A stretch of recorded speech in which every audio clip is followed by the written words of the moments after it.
George Lees, and I'm going to introduce you now to a fascinating individual who knows all about the world's financial services scams and how much that is costing every country across the G20, how much they then brutalise innocent other countries on vast continents. That man's name is Gordon Bowden. He's been in the services for several decades. He gets no salary, he gets no pension, and he relentlessly works to reveal what criminals have been doing over the last 3 or 4 decades, which have now decimated the financial and economic future of our countries. Gordon's going to tell us a little bit today about the issues that he's learned about in the uh, arms for food issues around the Iraqi government when Saddam Hussein and George Herbert Bush were in charge of their respective countries. I'll pass you on to Gordon now, and I'll turn my computer and this video towards the computer that Gordon's speaking from. Okay, over to you, Gordon. Hi, George. Yeah, it's my sort of research fell into the field of the Iraqi invasion as an ex-serviceman, and I wasn't in the service for decades, as you wrongly said there. I was in there for 12 years under a service contract of 12 years, and I left with distinction and commendation within that 12 years service. But yeah, you don't get any income in the form of a pension because you left.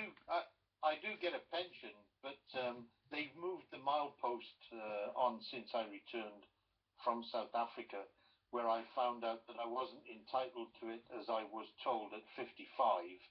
That would be 12, 20 seconds of a full pension. I now have to wait until I'm 67, unfortunately. And as you know, it's very hard to get a job when you're in your 60s, unless you do shelf packing or something like that, where they can deem you to be worth about £6.50 an hour.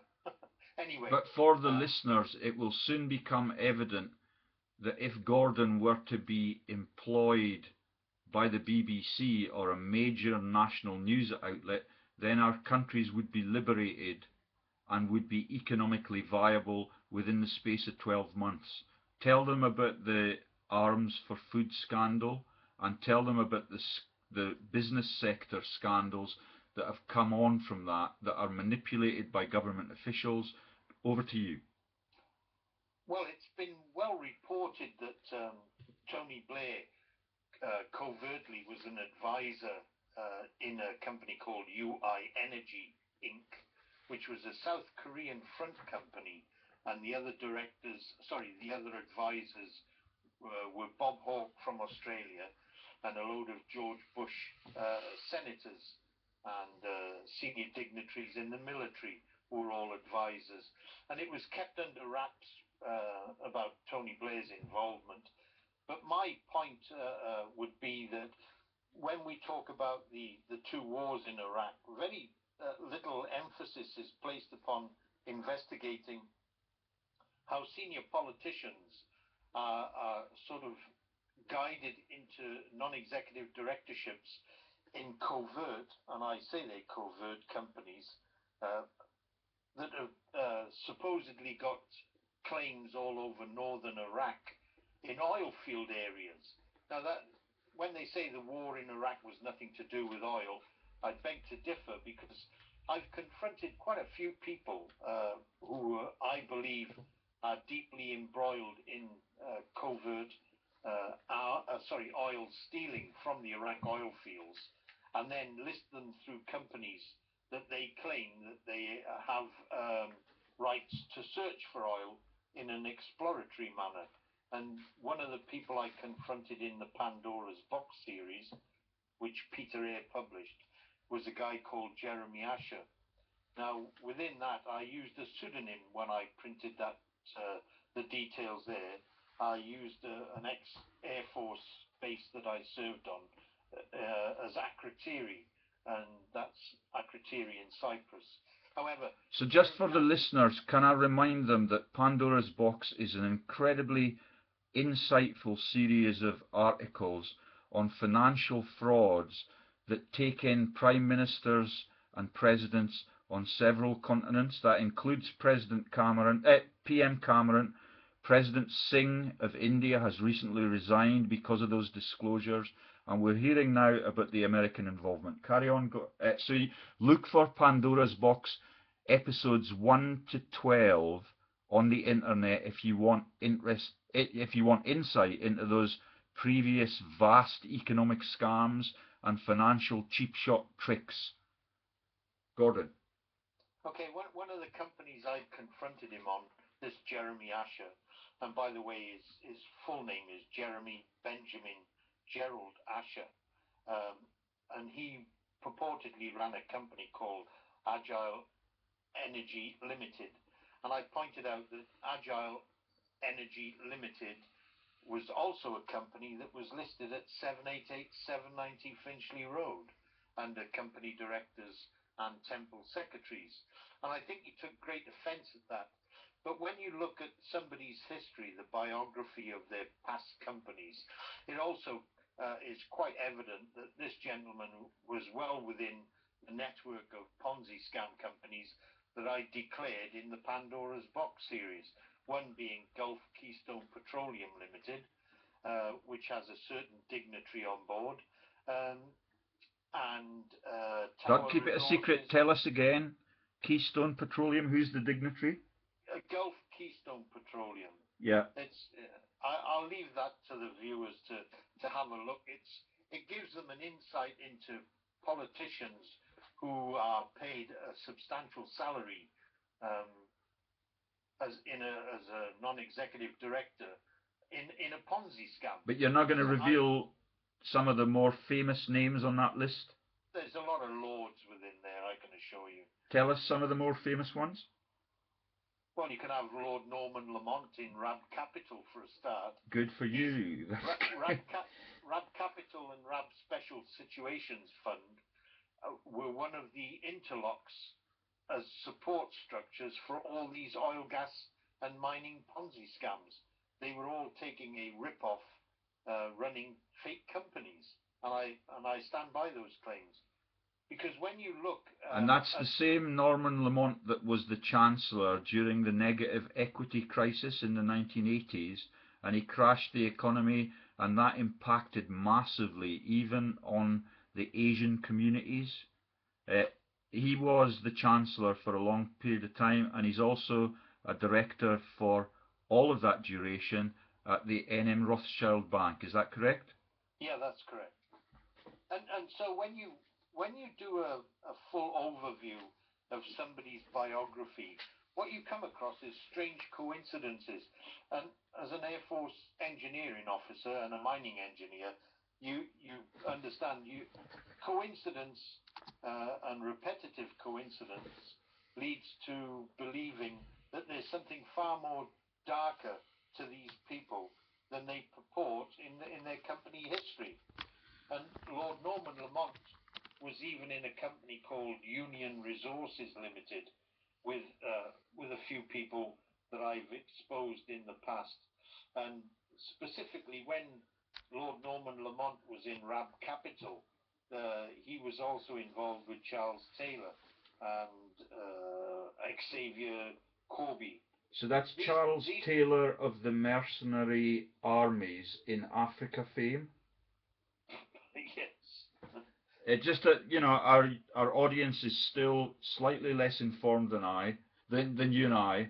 So if you drop the name in, which countries was he involved in wars and insurrection in sub-Saharan Africa? Well, you can look at Sierra Leone. Yeah.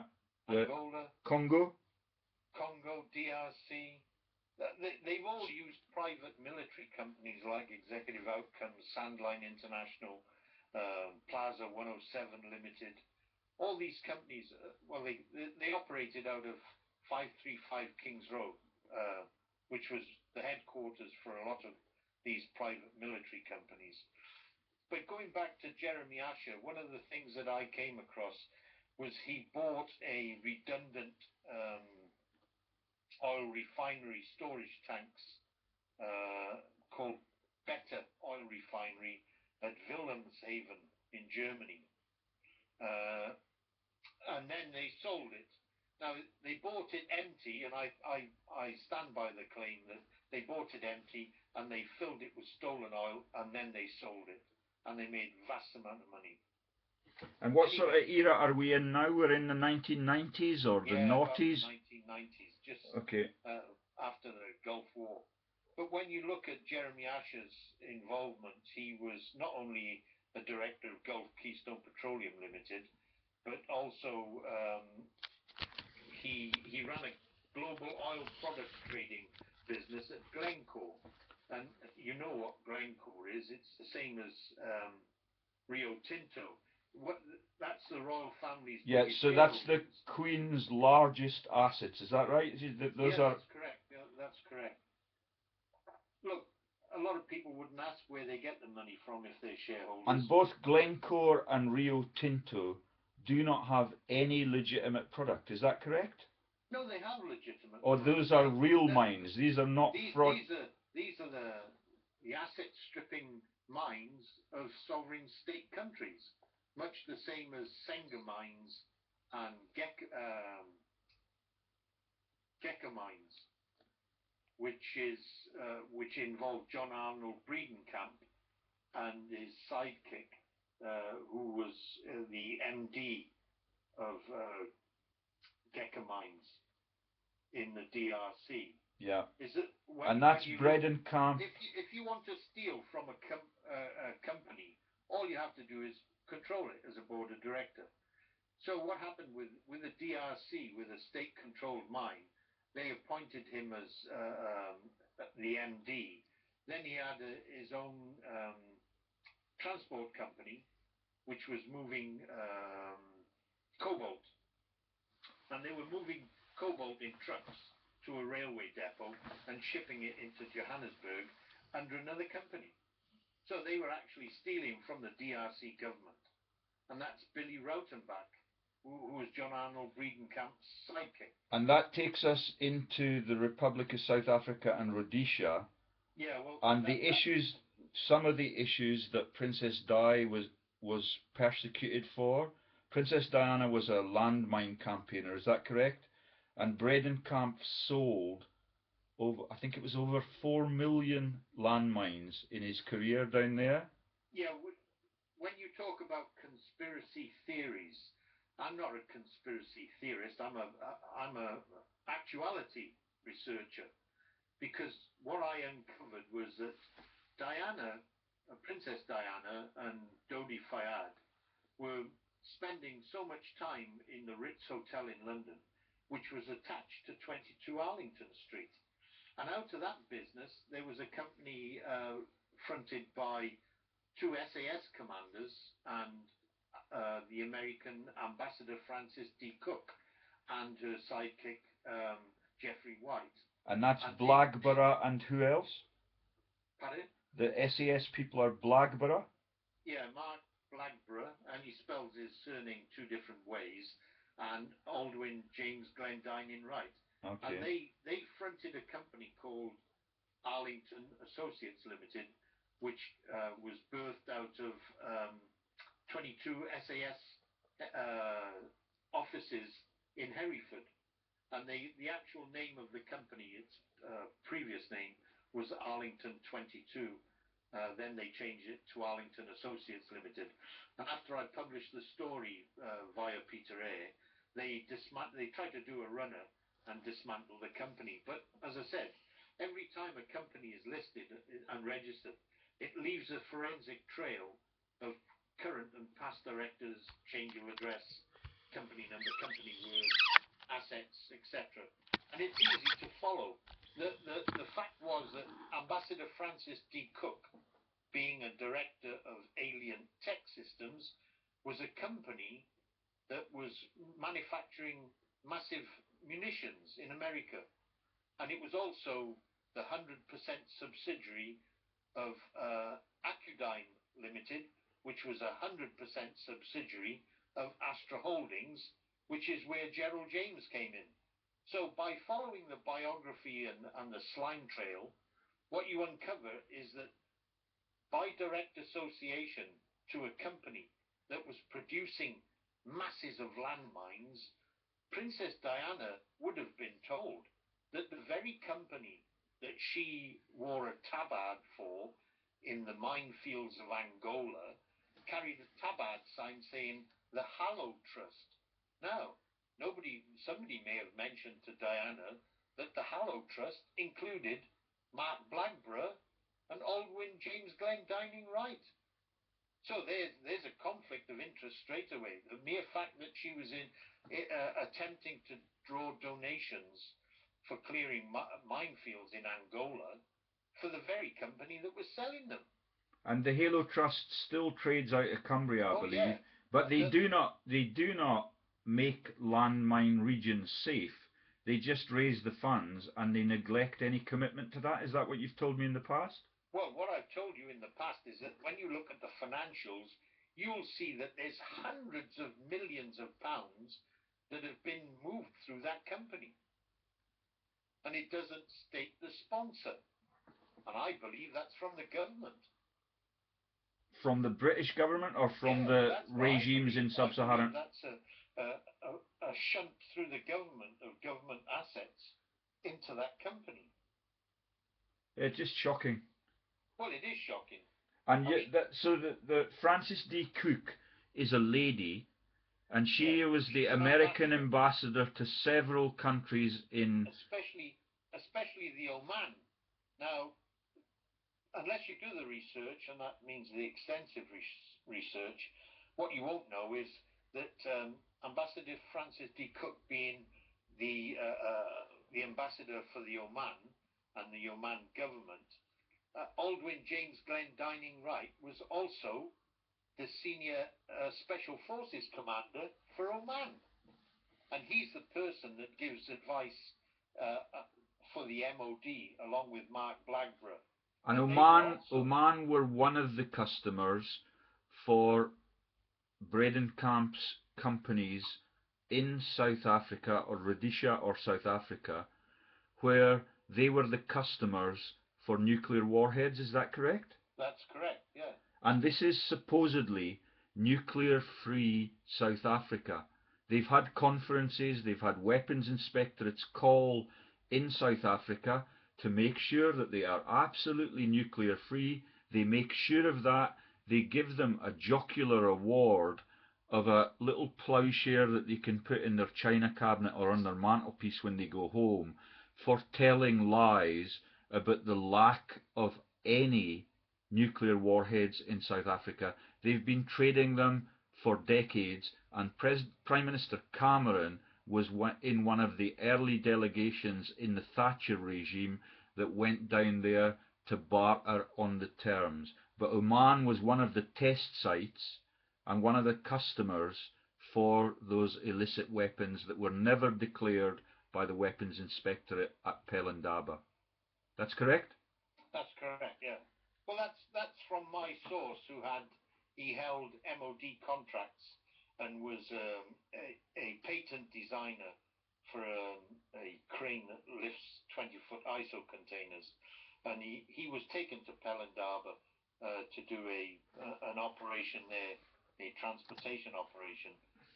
But as you say, that when you look at all the influences in Africa about supporting covert operations in Sierra Leone, Sri Lanka, Libya, Liberia, there's a lot of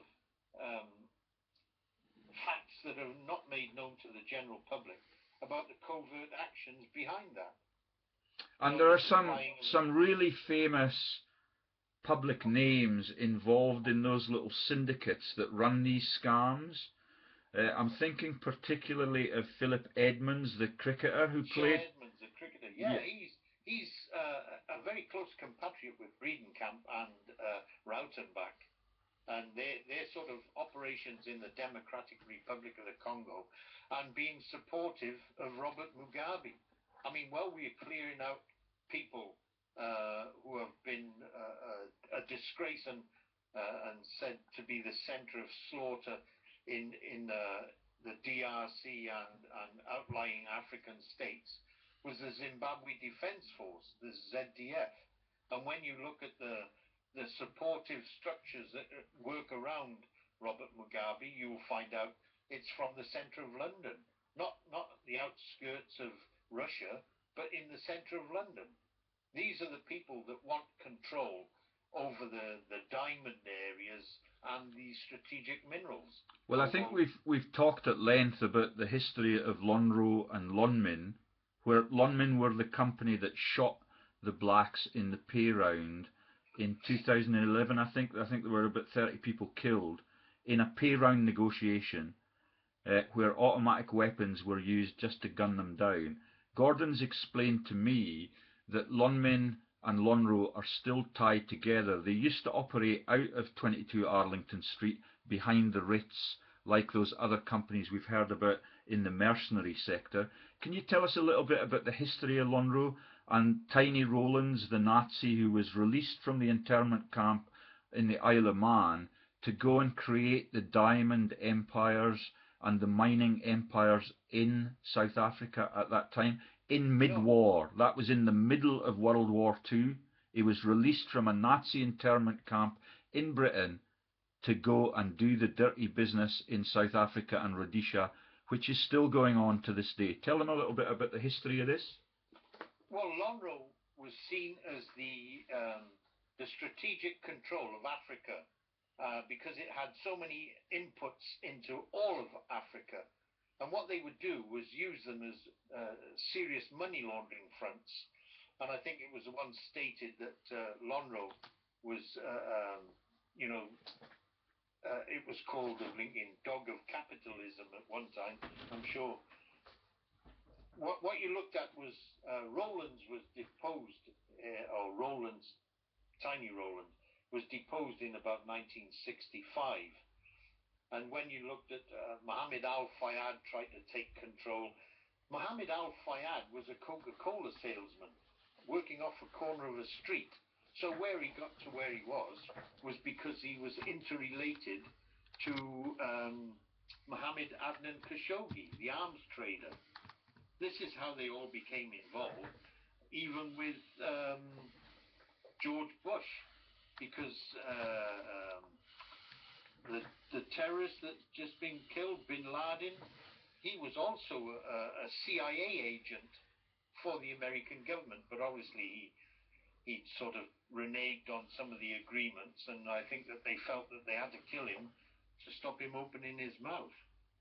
But when you looked at, I mentioned Gulf Keystone Petroleum, what you have to look at is their operations, where they operate in Kurdistan and Iraq and many other areas of operations. They operate in the Kurdistan region of Iraq, where, nobody's talking about the theft of oil from the Iraq oil fields. People need to understand what this right honourable people are doing in those countries. I think that people do understand, at the level of acquisition of other countries' assets, there is no secret about the Iraq War. Everybody understands why Blair did it and why Blair is now the envoy to the Middle East. No one challenges it because Britain is famed now for being thieves and pirates across the globe. The American involvement, the involvement of the ambassadors and the diplomats from other G8 countries, it's an open secret. Nobody keeps it a secret anymore. It is just a sick joke. Well, it is a sick joke, George, because the people don't understand that when you get military involvement by way of virtue of non-executive directorships in companies, you talked about Phil Edmonds. Well, he's also listed on the board of directors of Gulf Keystone Petroleum. You also got Lord Guthrie. That's Field Marshal, the Lord Guthrie of Craigiebank. And that's the Lord Guthrie who's been a Blair life peer since 2001, when they needed NATO's forces to come out of the Balkans, which they had just brutalised, and then to go into, and only the local people are accused of war crimes. Yet, so when you talk about the rewards for war, look, I mean, this gentleman, Lord Guthrie, he was the Defence Staff and Principal Military Advisor to 2 Prime Ministers. Also on the board of the NM, Secretary of States for Defence, and on the board of the NM Rothschild Bank with Norman Lamont. And of course, he was the Commandant of the SAS up until 2010. And we're talking exclusively here. Director of NM Rothschild and Son. Yeah, we're talking about the G8 countries, who are the Security Council for NATO. And that's the same NATO where we provide the leaders from our banking sector that are directly ripping people's futures apart on the high streets of our august country, and they give themselves massive pay bonuses. None of them are subject to to legal law enforcement issues. They have immunity from law, and they are able to steal from the people. And that has now cascaded upwards to the controlling of all of the central banks around the globe. Iraq was one of the last to go. You know, the tyrannical leaders there were reluctant to release the issuance of money from their countries to the people that run the issuance of money from Basel at the central bank. The Bank for International Settlement is a den of thieves since World War II, when they laundered all of the Nazi loot into havens like Switzerland and the offshore havens that are much more familiar in this day and age. But the whole thing is right under the public eye. The public dare not speak out about it for fear of losing their jobs. It's as brutal as that. Even in the homeland, the people are suppressed when it comes to the pay round negotiations. Dave Prentice, the head of the public sector Unison, where all of his staff have had their pay frozen for 5 years, is a courtier at the Bank of England. It's pathetic. Well, I said that very few people will take the time to run through paperwork because it's a very boring subject. But it's a forensic trail.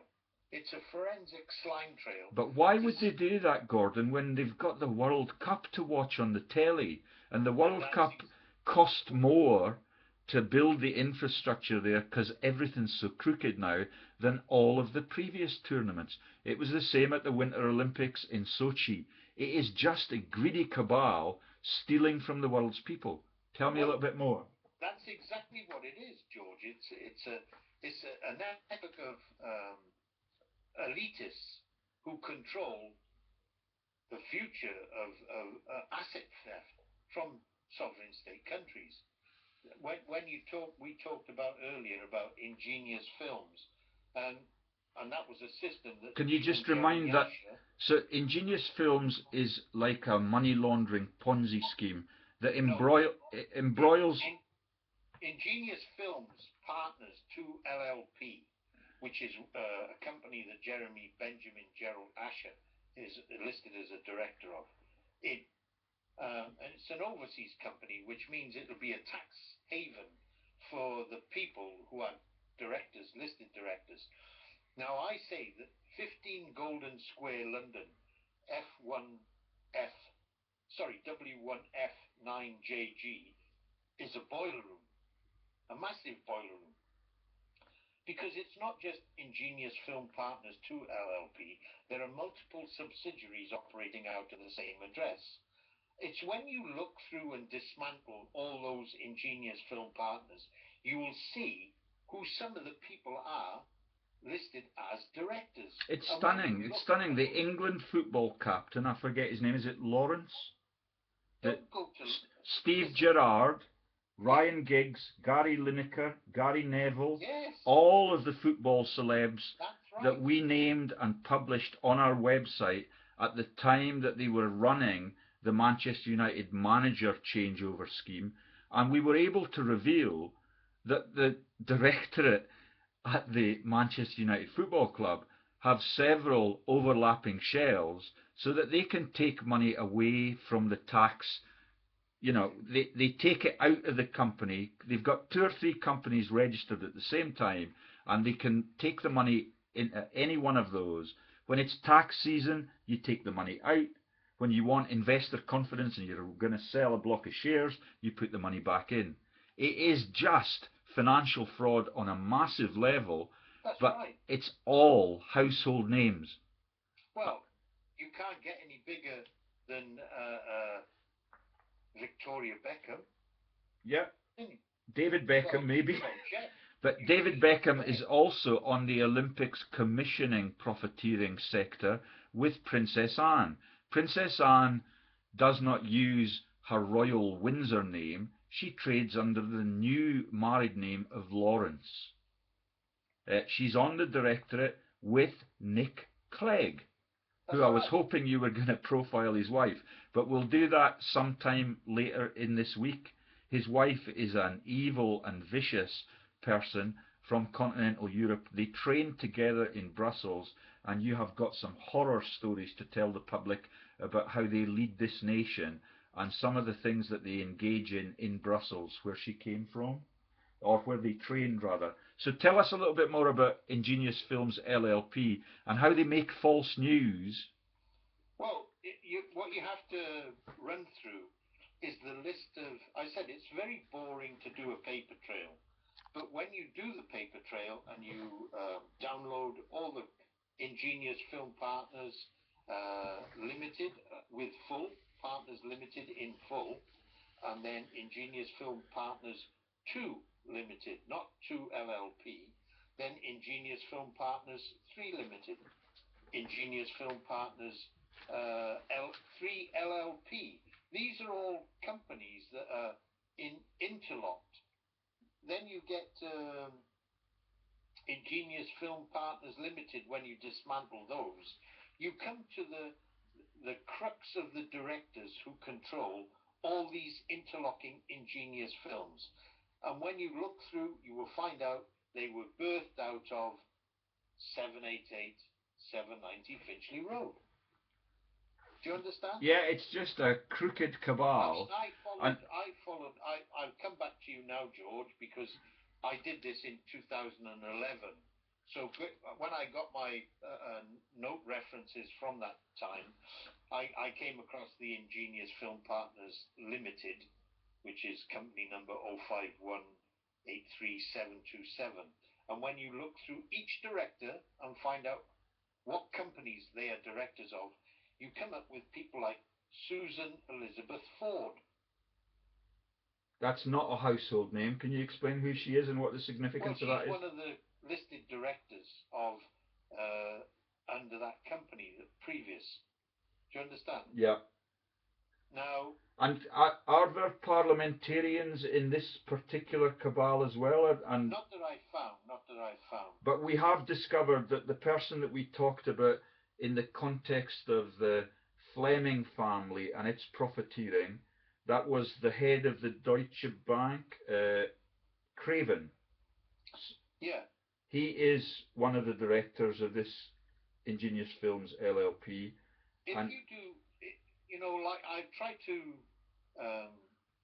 train you in a little way, George, is that when you look at the previous addresses, what you notice is they come from a common network of boiler rooms that are all interlocked.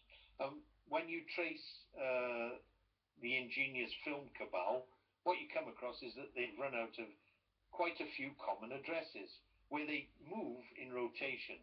And they were previously at 12 New Fetter Lane in London, and before that they were at 1 Mitchell Lane, Bristol. So what you have is 2 common boiler rooms that are linked to over 500,000 shell companies. This is not something of trivial importance. These 2 addresses, 788, 790 Finchley Road, and its 20 interlocked boiler rooms, are also interlocked by common directorships to 1 Mitchell Lane in Bristol, BS1 6BU. And I would confront anybody as to the facts on those. I mean, you know, I went to Gulf Keystone Petroleum. You only got to look at somebody like Mark Hansen. Now, he was also for the establishment of ABN AMRO. That's ABN AMRO Bank. Hambro. Yeah, AMRO. So they No, were SOE. AMRO. ABN AMRO. All right, so it's not Hambro as in the No, SOE it's an people. investment banking, Okay. equity capital markets, operating in Saudi Arabia. So can we go back to the, because what we were talking about when we started was the involvement of Jeremy Benjamin Gerald Asher in Yes. what I described in the introduction as the arms for food era, which was George W. Herbert Bush, Poppy Bush, George W. Bush's dad, and that was the deal that they struck where the UN were providing food for the poor there, but at the same time we were providing Saddam with the munitions that he was able to use on the poor, the Kurds, and the invading troops in 2 wars from NATO, and dismember those troops, as we described yesterday, physically and mentally. 40% of the homeless in Scotland are returning troops already. They're on the streets. They've been neglected by our government, and that is government policy. So can you tell us a little bit more about how that's linked into the arms for food issue? Well, from what I was informed by an insider, is that when you this country operated under the Thatcher, the Conservative government, we changed our country from an industrial nation to one which would exploit the arms production industry, like BAE Systems, where you could make vast amount of money selling arms to countries that you would then start a conflict between. And then it became a catch-22 situation for both countries like Iran and Iraq, because Britain and America were supplying covertly through Jordan vast amount of arms. And this is what the Lib Dems were going to sort out when they went into the election. And then they reneged on their manifesto, which was to clean up the covert arms trade, because it would have locked up, when they did the inquiry, it would have locked up a lot of politicians like Margaret Thatcher's son. Uh-huh. Do you And understand? this is the same government that we talked about running Ponzi schemes from within their government building, where my MP Michael Moore was a director on the Foundation for Democracy Limited, which runs out of the Parliament building. It is a, when I learned that they were involved in the manipulation of countries like Syria, and that's the Fleming family who live in the Havens, and the Westminster building, both chambers, are involved in money laundering schemes. And then you look back to the first 2 months of the coalition government, all of their false promises, they reneged on the student fees, and they effectively struck a deal using those Ponzi schemes and those money laundering vents to take the money from the Treasury, which has led to the undermining of public assets like the NHS. We talked yesterday about how the budget in 2010 for the NHS in Britain was 140 billion. Now, within 3 years, or maybe 3.5 years or 4 years, they have reduced the budget for Britain's blessedly productive, and it's the best NHS in the world. It's publicly funded. They have reduced the budget to 107 from 140 billion already in 4 years of activity. They have produced campaigns of quantitative easing, which is the issuance of money without foundation, and we are in hyperinflation. But as we discussed yesterday, they tell us that inflation's running stably at 2 to 3%, as the food bills and the energy bills rise skywards at 20% per annum.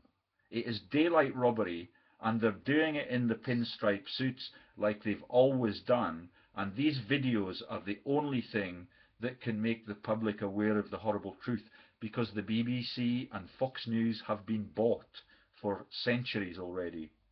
But we're still not getting to the nitty gritty of the the issues in Iraq that led us into those two massive conflicts and genocides there. Or are we?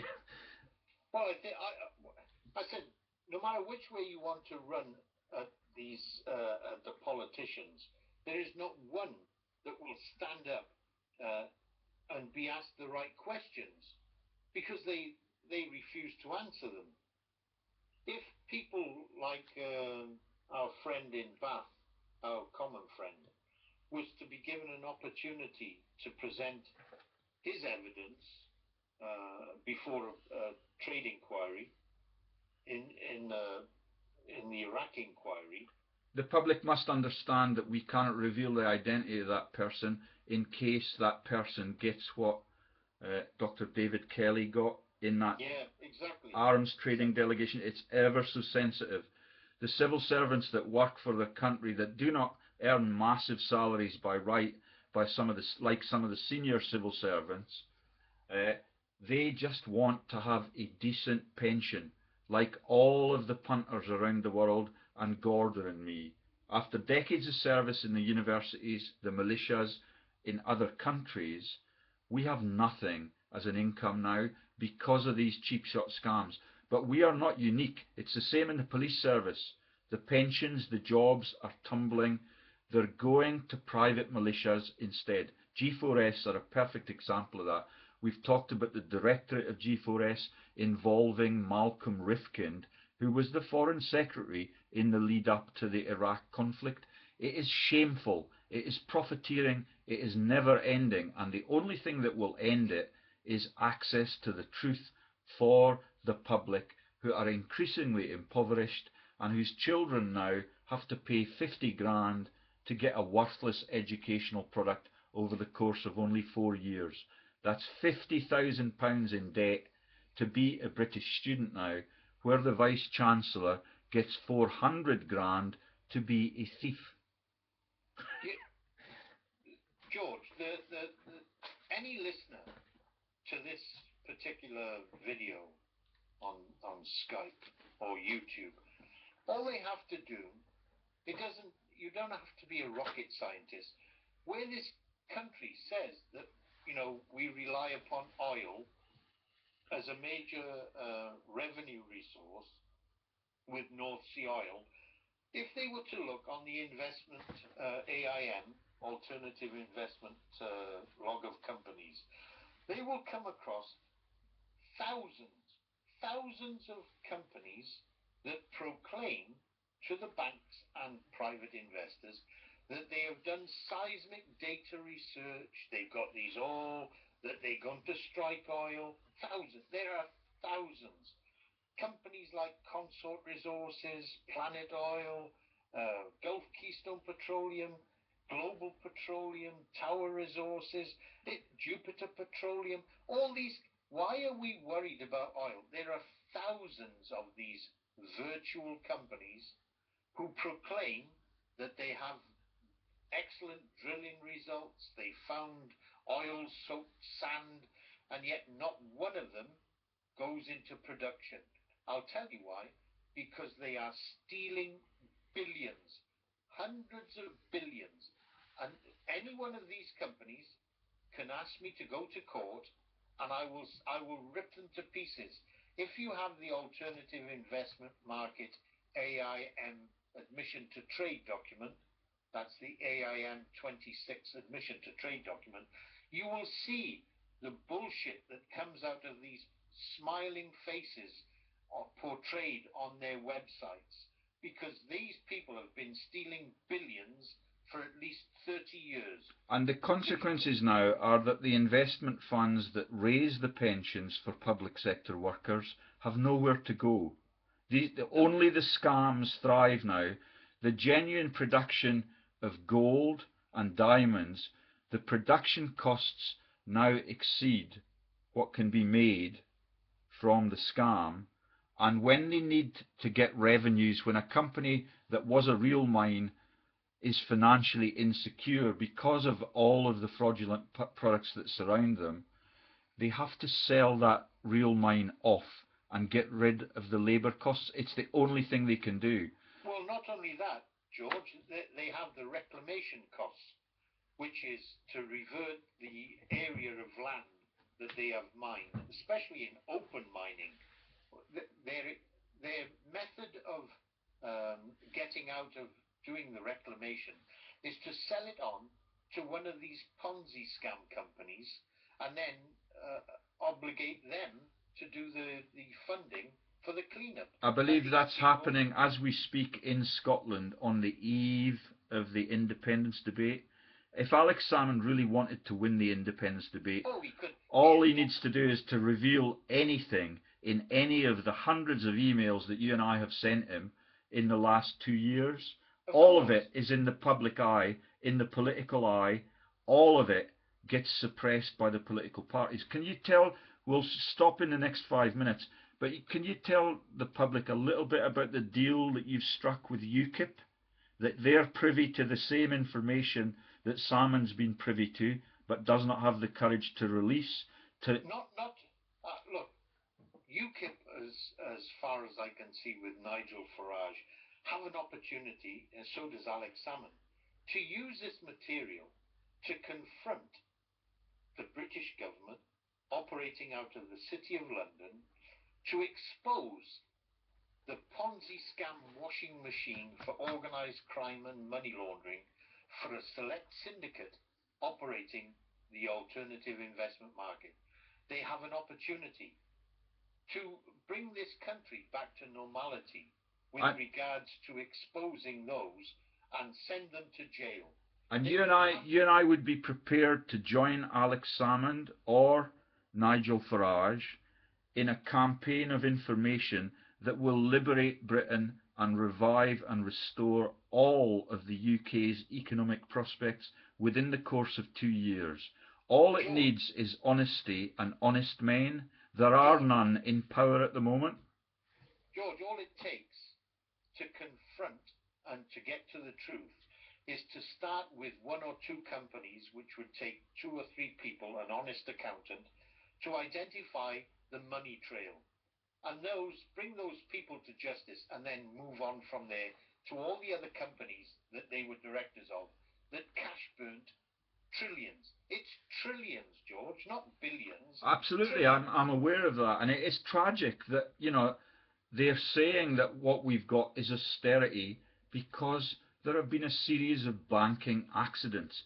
It is a premeditated grand larceny plot that is working like a dream, and only when we've talked a lot about the concept of our information campaign going viral. I want the public to know that we have colleagues now in America and Japan and across continental Europe that are talking excitedly about liberating their countries from the tyrants and the traitors that run them. Those traitors are enforced and armed using the United Nations and the NATO forces. Everything is turned on its head. The whole of the 7 billion community of taxpayers and sufferers in Asia and the developing countries are never allowed to have a life because Alex Salmond and Nigel Farage do not have the courage to do what you and I are doing today. Well, not at the moment, George, not at the moment. But this has just been a recent development where I provided the information and documents to a UKIP representative in the hope that these people are not the same as the Lib Dems, who will say is David Cameron's whipping boy, because when you look at him sat on that bench, he looks like he's going to burst into tears half the time. That man has got no backbone. I mean, if ever they put a politician into a uniform to go and fight on the front, I'm assure you that they'd have brown uniforms, because that's about the only thing that they're fit for. Sending decent people. Anyway. I mean, we've talked at length about the Prime Minister's advisors at Number 10. and how close they are to the cabal that run the world. We've talked about Lizzie Murdoch. We've talked about Freud, our husband. We've talked about the Chipping Norton set. We've talked about Rebecca Brooks. We've talked about Malaria No More. All of it. Why don't you? Rebecca Brooks has just been found innocent of all charges. Absolutely, it's just a sham. Yeah. So why doesn't the press go and do a full dismantlement of Malaria No More United Kingdom Limited? Because Lizzie Murdoch's dad runs the global press. It's as simple as that. And it's all out of Oxfordshire. They have no conscience. But the conscience will be upon them soon when this information campaign goes viral. And it's in that process of synergistic growth at the moment. The Yanks are interested. The Yanks are impoverished. The Yanks are in a real estate crisis. They're in a healthcare crisis. The president's wife has already spent 20 million on holidays. Everything is the same on every G20 country across the globe. It's the same in New Zealand. The New Zealanders do not understand it. I've offered to release it to their professional organisations this very week. I made an offer to the BPS president yesterday, that's the British Pharmaceutical Society, to come and talk at their annual meeting to explain why we have no pharma left in Britain, why we have no funding left in the NHS. It's fundamentally simple. It's been removed by fraudsters, right at the top of government and right at the top of the media. And it is simple to get rid of them. Only... It's not simple, George. These people are multi-millionaires that get their positions as positions of power in government. These are not genuine people. These people have made money on stocks and shares, hedge funds, like David Cameron. On the scams that we're describing. Pardon? On the scams that we're describing. That's right. The Vodafone warehouse man is in the Chipping Norton set.